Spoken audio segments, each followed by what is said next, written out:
When I was here last, I spoke about the troubles that Illinois had with respect to its finances. We've enacted very strong ethics laws, very important to make sure we get our state going in the right direction. We have, since I last spoke, I think done some impressive things with respect to our economy.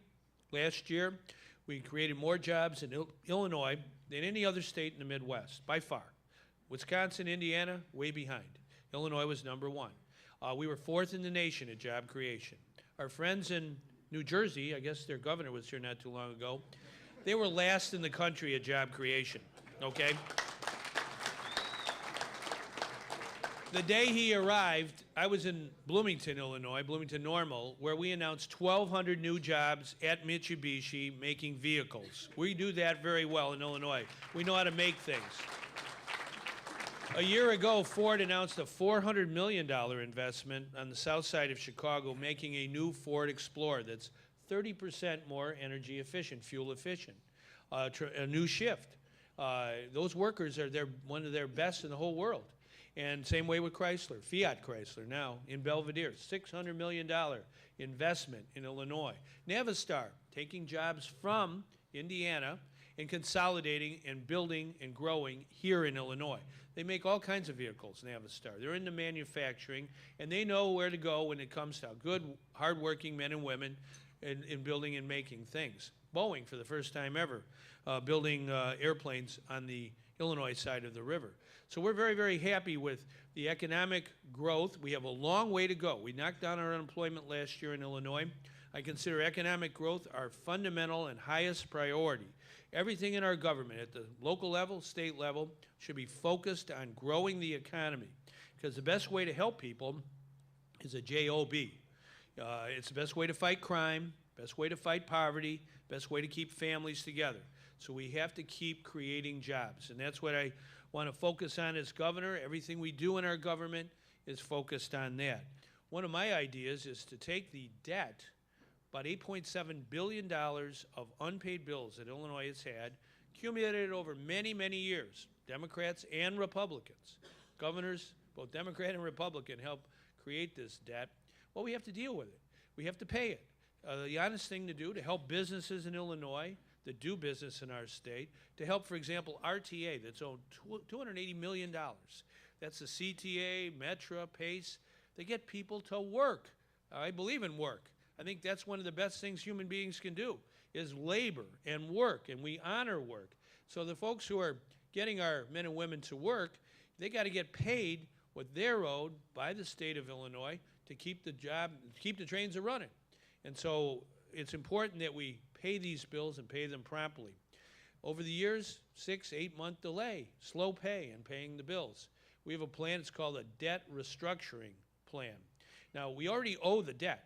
We owe this money, but we want to pay it off as quickly as possible so we can help our economy, pay the bills, keep people working, get new people working, get folks to work. So I propose that, working with the other members of the legislative branch. We've got to come together to get a solution on this, and I think it's important that we do it and do it quickly. If we don't, if Illinois continues to be a slow-pay state, the studies have found that we're paying a premium to our vendors who just pad their bids and make us pay more for the things that we're buying because they know they're going to have to wait months at a time to get paid. The estimates are that we're losing about $700 to $1 billion a year because of Illinois' failure to pay its bills on time. That's one of my goals in the first half of this year, is to stimulate the Illinois economy by making sure we pay the bills. We also have to stimulate the Illinois economy by working with our businesses. I mentioned Ford and Chrysler, Navistar, Boeing, many, many more. Small businesses that may not be household words. We want to make sure that small business means big business in Illinois, that those small businesses grow and develop. That's why we believe, and I was just at a Green Summit earlier before I came here today, well, all these small, embryonic businesses in many cases, they're involved in energy efficiency or renewable energy, understand water conservation. We have to understand that a green way of thinking and a green way of acting is imperative in Illinois. It's imperative not only for our environment, but it's very, very important for job creation. We want green-collar jobs. jobs that stay in our own backyard, jobs that aren't exported to a foreign country. By definition, they stay in our own backyard and they pay high wages. So we've invested a lot of money, a lot of effort in our state, building our wind farms across Illinois, and then the wind turbines that are part of those wind farms, and the components that go in those wind farms, on and on. So we have great opportunity in the green economy, and that's one of the things I believe strongly in. Also believe in broadband, making sure that we have everybody included with respect to access to high-speed internet. If we were here 50 years ago, they were building the interstate highway system all across Illinois, all across America. Great investment in productivity in our country. We have to do the same thing with a broadband high-speed network in Illinois. We want to make sure that everybody is included, and so anything we do with respect to our highways, we're laying fiber. We have money in our budget to match up with federal opportunities for competitive grants to invest in high-speed internet in every part of our state. We can't exclude anyone. It's very important for the future economy. We also understand that there are small companies. There's one that had about 8 employees in 2008. Now they have 1,300 employees. That's Groupon, right here in our own backyard, right here in Illinois. People who are innovative.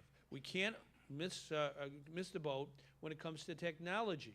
We have lots of smart people, great universities, research labs that are focused on technology and doing things in a positive way in the future.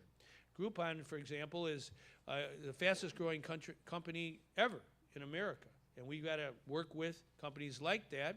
And that's why in my budget address last week, we talked about an innovation council in Illinois. We're going to start that council. The chairman of that council is Brad Keywell, who was one of the original investors in Groupon. So we have to really spawn these kinds of smaller businesses that may not be household words today, but they will be in the future. We also believe in trade. Illinois is a huge exporting state, almost $50 billion. We want to double that in the next 5 years. We want to hit $100 billion in the next 5 years. We can do this. There's a reason that China came here. They understand how important Illinois is to the world economy. 1/4 of all of our soybeans, 25% of our Illinois soybeans, are exported to one country, China. And they got a lot of mouths to feed. And it's very, very important that we see the opportunity, seize that opportunity. When the Chinese president was here, we signed agreements for billions of dollars and for selling soybeans to China and many other goods and services. And we encourage their investment in our state to build things here in Illinois. There's a solar factory in Rockford, Chinese company that is creating solar collectors, building them there. We want to make sure that we seize that opportunity and get as much investment as we possibly can. Illinois is the largest exporting state in the union that is not on a coast. We can really do a great deal of good if we have an export-focused economy. And so I want to make sure our state government, we welcome foreign visitors and foreign dignitaries. We work with them on trade deals. That's part of my job, to work night and day on making Illinois welcoming to the world. But it is very, very important that we understand that investing in education pays great dividends today and tomorrow. Investing in early childhood, investing in K-12. We don't want any state to out-educate Illinois. That is key. We've got to invest in our education, accountable education, making sure that our students have good teachers and accountable teachers. And we have to make sure our community colleges are second to none. There are 1 million students in community college in Illinois. I used to teach community college at night, and I know how important it is. The average age of somebody going to community college in Illinois is 31 years old. If we're going to be nimble in a global economy, we've got to have people who sometimes have to go back to school to learn how to be a welder, to learn some new skill, to be a nurse, if they get a bad break in the economy. That's what our community colleges do. We have the 3rd largest network of community colleges in the whole United States. My vision means, I think, that in order to have a good future, we have to make sacrifices in the present. Some of them are tough. But we have to make those sacrifices because Americans have always believed in making sure that they take good care of their kids. Parents will sacrifice some of their present to help their kids' future. We have to have that attitude in Illinois, whether you're in Chicago or anywhere in Illinois, that we do have to do some tough things, challenging things now in order to have a better future. And what is that better future? We want children to go to a safe school and have a top-notch education. We want to make sure their parents have a good job, a decent job that pays a decent wage, and that their employers give them that opportunity to have a middle-class standard of living. We want to make sure that our homes are energy efficient, technology connected, and our homes are safe. Those are things that everybody wants. I think we can do that.